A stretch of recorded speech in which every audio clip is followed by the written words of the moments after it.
Hey friends, welcome back to Ball Homestead. My name is Beverly and I'm so glad you're here. Today I'm in the greenhouse again. I want to get some flowers going and a few herbs that I hadn't got started yet. We'll go over them real quick. The first one is feverfew. I want to plant some of that to put in the herb garden. Some echinacea.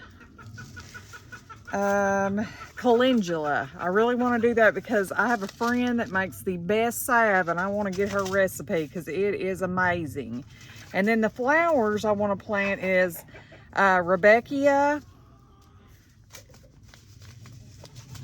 poppies. My grandmother used to grow poppies every year, so I got two different varieties of poppies. Whenever I saw them, I was like, we got to try these. Some bachelor buttons and some straw flowers. And so we're going to get going with that so that we can get them big enough when everything's ready to go in the garden. We can plant them out also. So let's get started. I wanted to show you guys the greenhouse garden. The cabbages are looking wonderful. The broccoli is blowing my mind. The plants are just getting enormous. I have lettuce in here I can start harvesting. I'll probably harvest this weekend, so we can get a nice big beautiful salad out of it. And I won't have to be buying lettuce for a while. I planted some in the garden this past week along with carrots and stuff, but they're not up yet. And look at our beautiful tomato plants. They're doing fabulous. All the way down is tomato plants. And tomatillos. I do have tomatillos in here, but I am just ecstatic. They're all doing really good. I'll probably water really heavy before I go in a little while, and they'll be good for another couple of days. But we're going to get started planting these herbs and these flowers. All right, I've got my first little container ready, and we're going to do flowers in this. I'm going to start out with the bachelor buttons. I don't really care with the flowers. I just like to have a variety of colors. So I have two, 3, 4, 5, 6 different flowers. And we've got 2, 4, 6, 8, 10 different things. I'm probably going to do a roll of bachelor buttons and a roll of straw flowers, and then do the rest in the Rebecca and the poppies. I think that's what I want to do. So that's what we're going to do. I'm not going to mark these. Well, I might. That way we kind of know which ones germinate the best and which ones don't. So I'm just going to plant 2 little seeds in each hole. I'm actually just going to lay them on top of the dirt so I can see and make sure I only have 2.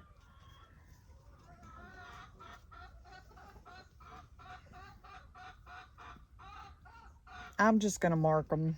That way I know. And I'll plant, I'm going to go ahead and do 2 rolls of these bachelor buttons because it's the only white flower that I have.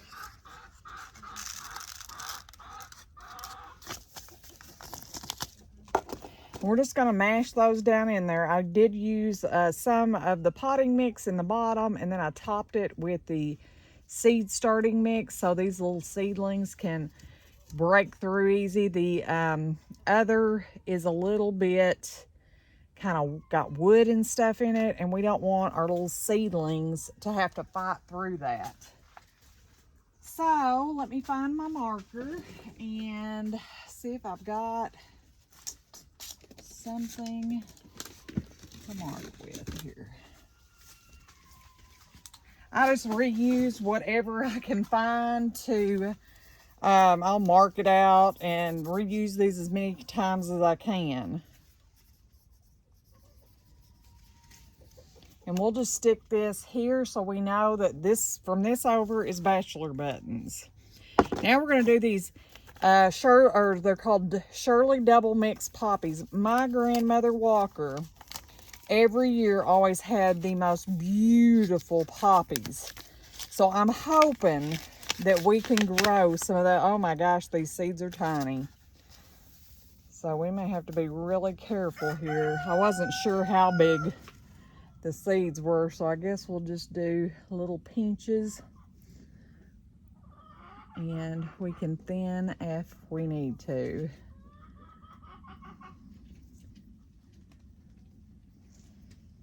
We'll just kind of go down through here. I just had a little pinch of them, and we're just going to kind of go through and cover those up because they're so tiny you don't want to get them too deep.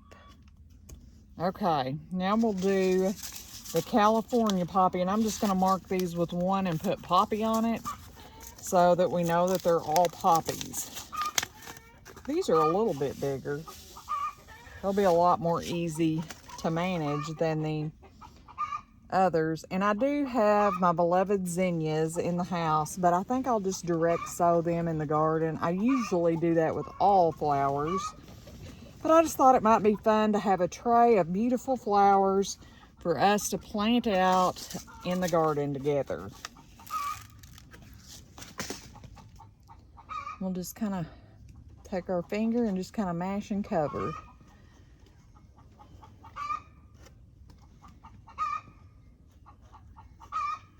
Nothing I like better than getting my hands in the dirt and seeing plants grow. It gets me so excited.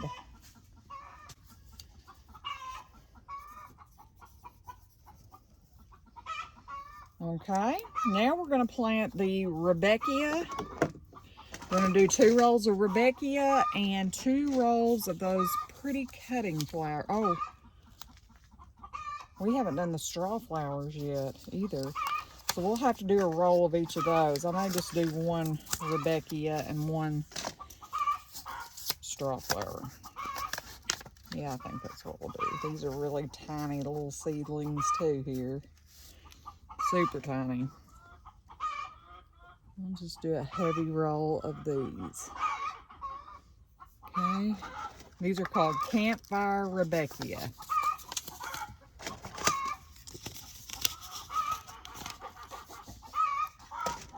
We'll just go through and mash our little seeds down and cover them up. I would love to have like a field where we could plant flowers and have like pick your own place, but we don't have good enough soil for that. And we wouldn't be able to afford to get it in the way we need to. We have like boulders in our ground. I mean like huge boulders. We're going to do the copper red straw flowers next.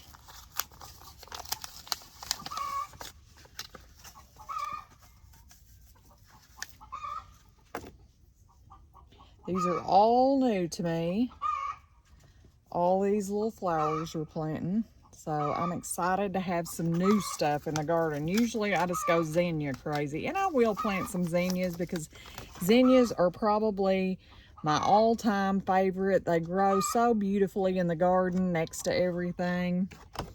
And I'll never give up the zinnias, but I wanted to try some new things. Because we're going to do some herb pots too.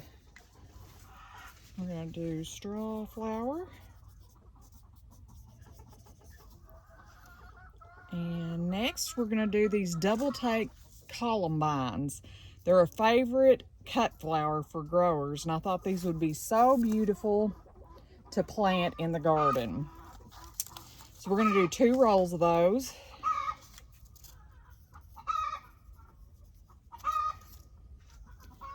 All right. Already made my marker. Ooh, and we probably just got enough seeds for that. These did not have as many seeds in them. And that's okay, because this will probably be perfect for our experiment here. I'm just going to kind of mash those in and cover them. This soil seed starting mix is so light and airy and fluffy, you can just barely poke them down and they'll go in. All right, now all of our flowers are done. Next, I want to do some herbs. And it's some herbs that you don't see like at the store, and I've never grew these, so I'm excited to try them. I've got some calendula. I'm going to do 2 pots of each of these, some feverfew, and where's my other one? Oh, echinacea right here in front of me. We're going to do these 3. We're going to do 2 pots of each because I think they would be gorgeous in the herb garden. But I'm going to do bigger pots of these. We're going to do this size. I think this would be a good start, and we could start more at one time. And I'm just going to directly sow these in some potting mix. Since they're going to be in such a bigger pot, I'm quickly running out of space, as you can tell. So I'm going to go ahead and fill up 6 pots. I thought the thing was recording the whole time. We got our echinacea planted. Now we're working on our feverfew. And they're teeny tiny seeds. I got all these little square packs from Hudson Valley Seeds, and I really love those. I have had good luck with seeds from them, and I always buy things I can't find other places, like our silver slicers, red noodle beans, any kind of herbs or flowers I'll get from there. All right, we're going to stick these up here in our herb tray, and we're going to go to the next ones. Calendula. These are bigger seeds, I can feel. There's 200 in a pack. See, every pack's different. Some just have like 25, some have 50.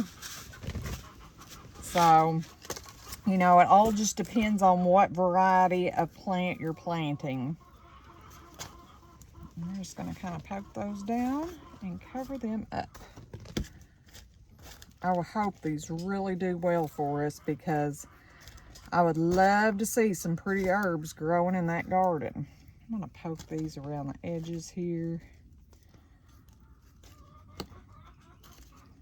Okay, and there we go. And now we will mark these, and we will get them in our herb tray. I used to grow a ton of herbs every year to sell, but the seeds are so expensive for them, you really just don't make a lot, especially if you get stuck with a bunch of them. So I just kind of started doing a few extra tomatoes for friends and family, and I might sell a few, but I don't do the scale that we've done in the past. In the past, we would have the top completely rolled up, all this end covered in tomatoes, and I just don't do that anymore, because first, I don't have the time, and second, you get stuck with a lot of plants at the end. All right, now we're going to get everything watered in, and we're going to be done with our greenhouse work today.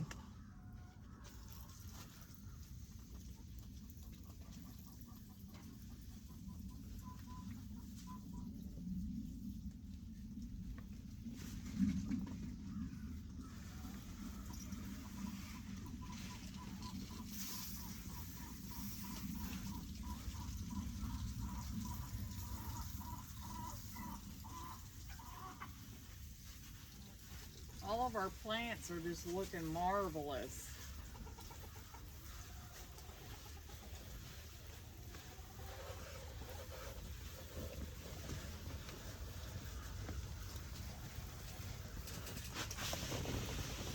Give these over here a drink while I'm on this side.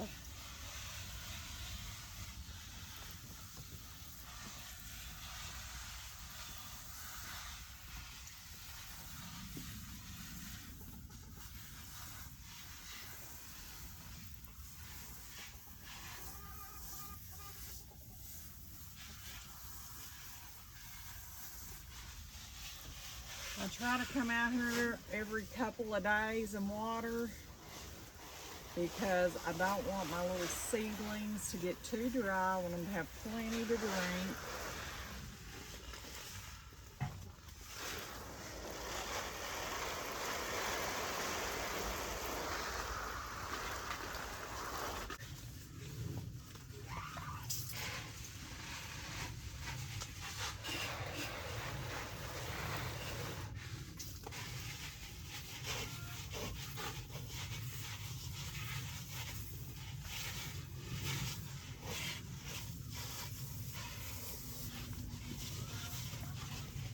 I did put a bunch of rabbit manure in this bed back in the winter. So maybe that's why these broccoli are doing so wonderful. They're getting the benefit of all that yummy compost. I've got rabbits that's starting to nest also. And yesterday I had a total catastrophe. I went in the chicken coop to put all new bedding and nesting material in there for them. And them little boogers snuck out. Well, our garden fence is down. And we have lots of stuff planted. So I had to rig up the fence with a ladder to hold it in place to keep those birds out. Anyways, thank you for stopping back by our homestead. I hope these simple seed starting techniques helps you in your growing season. Until next time, friends, goodbye.